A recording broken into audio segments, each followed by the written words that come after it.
Hello students, इस channel में आपका स्वागत है। आज मैं फिजिक्स का एक टॉपिक डील करने वाला हूं, torque on electric dipole in an uniform electric field. किसी यूनिफॉर्म इलेक्ट्रिक फील्ड में डायपोल को रख दिया जाए तो उस पर टॉर्क क्या लगेगा। Dipole is a combination of two equal but opposite charges separated by small distance. Electric field is the region where any positive or negative charge if placed they feel force of attraction or repulsion। हम लोग जानते हैं, इसके बारे में पहले भी video बनाया जा चुका है, आप वीडियो को देखिएगा। मान लेते हैं एक यूनिफॉर्म इलेक्ट्रिक फील्ड है, एक रीजन है जहां पे इलेक्ट्रिक फील्ड का डायरेक्शन ये है, उस पर हम एक डायपोल रख दें। इस तरह से डायपोल में दो एंड होता है, नेगेटिव और पॉजिटिव, दोनों का वैल्यू चार्ज का सेम होता है। ये पॉइंट ए मान लेते हैं, इसको पॉइंट बी मान लेते हैं, और ये इलेक्ट्रिक फील्ड का डायरेक्शन है।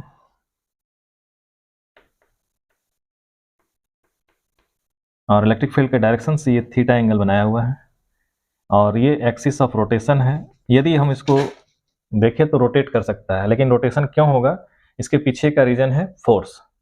तो इलेक्ट्रिक फील्ड का डायरेक्शन यदि ये है तो पॉजिटिव चार्ज पे फोर्स इसी डायरेक्शन में लगेगा और उसका वैल्यू होगा Q इंटू ई।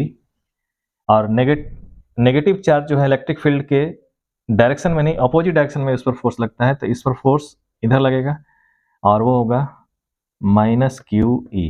चूंकि इलेक्ट्रिक फील्ड वेक्टर क्वांटिटी है, इलेक्ट्रिक फील्ड का डायरेक्शन इधर है, तो इसका नेगेटिव करेंगे तो इस डायरेक्शन में फोर्स लगेगा।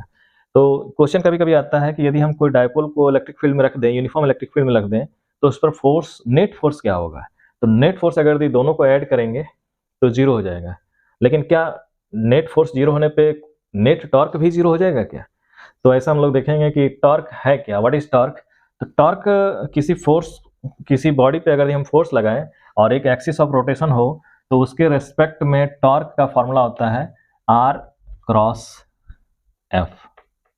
यानी कि परपेंडिकुलर डिस्टेंस जो एक्सिस ऑफ रोटेशन है वहां से हम जो फोर्स लगा रहे हैं उसको मल्टीप्लाई कर देंगे तो टॉर्क आएगा। और टॉर्क एक वेक्टर क्वांटिटी है, तो यदि हम इस पर टॉर्क को देखें तो फोर्स डायपोल पे के पॉजिटिव चार्ज पे इधर लग रहा है और उसका वैल्यू है ये, तो इसका फोर्स हम टॉर्क बी मान के चले। Torque B, torque at charge plus Q placed at B point, torque B अगर दिया है तो डिस्टेंस यहाँ से यहाँ तक में, तो इसको हम लोग ओ मान लेते हैं और इसको बी है, तो ये आर टॉर्क बी हो जाएगा। टॉर्क बी इक्वल्स टू ये हो जाएगा O B, vector O B cross force. Force का वैल्यू क्या हुआ, क्यू इंटू ई। तो यहाँ से हम क्यू को इधर ले आते हैं, तो क्यू ओ बी क्रॉस ई, ये इक्वेशन फर्स्ट हो गया। यानी कि इस पॉइंट पे टॉर्क, डायपोल के पॉजिटिव पॉइंट पे, पॉजिटिव चार्ज यहाँ पे, उस पर टॉर्क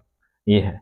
और इस पे टॉर्क क्या होगा, ए पॉइंट पे जो है, तो वो torque A equals to torque at point A और negative charge is equal to, इस पर फोर्स कितना लग रहा है, लेकिन पहले हमको देखना होगा कि ये मिड पॉइंट से इसका डिस्टेंस कितना है। तो ये वेक्टर हो गया ओ ए क्रॉस जो फोर्स है माइनस क्यू ई। तो ऐसे केस में हम माइनस को इधर ले आते हैं, minus Q O A cross A. लेकिन ओ ए को हम ए ओ के अपोजिट अगर मानते हैं, तो ओ ए के जगह में हम अगर यहाँ पुट कर दे तो माइनस ऑफ ए ओ हम लोग रखें, vector A O cross A, और ये माइनस और माइनस मिल करके प्लस हो जाएगा, तो plus A O vector A O cross A. ये इक्वेशन सेकेंड, इसको इक्वेशन सेकेंड बोल रहे हैं। अब दोनों टॉर्क इस सिस्टम पे जो नेट टॉर्क है, दोनों टॉर्क को ऐड कर देंगे तो नेट टॉर्क आ जाएगा। तो नेट टॉर्क का क्या हो जाएगा, तो that will be torque on point B A plus torque at B. तो टॉर्क ए कितना हुआ, Q A O cross A, और ये क्या होगा, क्यू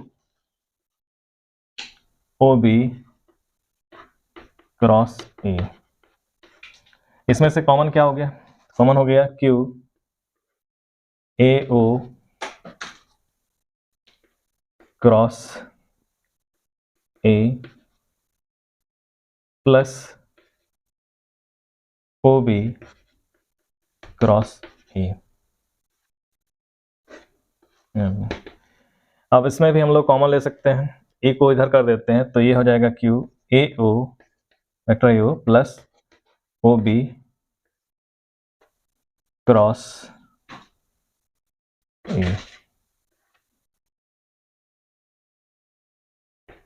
और ए ओ और ओ बी को हम लोग डायरेक्ट लिख सकते हैं ए बी, तो ये हो जाएगा Q A B vector vector A B cross vector ई।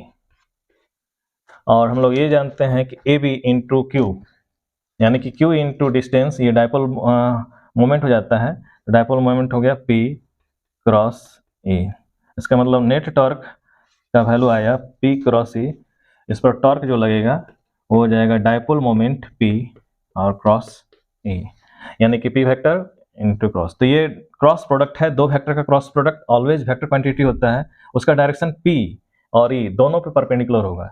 यानी कि ये जो है जिस प्लेन में ए बी है और जिसमें ई है दोनों पे परपेंडिकुलर होगा, इसका मतलब ये इस प्लेन पे परपेंडिकुलर स्टेप जाएगा इस स्टेप से। और अगर हम इसका मैग्नीट्यूड के बारे में बात करें केवल, तो ये हो जाएगा P E sine theta, P sine theta.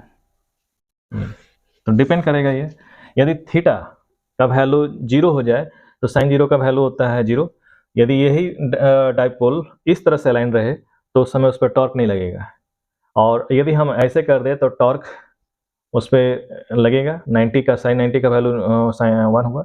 और अगर यदि हम इस टाइप से ले जाएं तो ये 180 हो जाएगा। तो उस केस में टॉर्क का वैल्यू किस में मैक्सिमम होगा किस में मिनिमम होगा ये देखना होगा आप लोग को। तो ये वैल्यू जो आया हुआ है टॉर्क का वैल्यू जो हुआ पी ई साइन थीटा। तो torque is a vector quantity.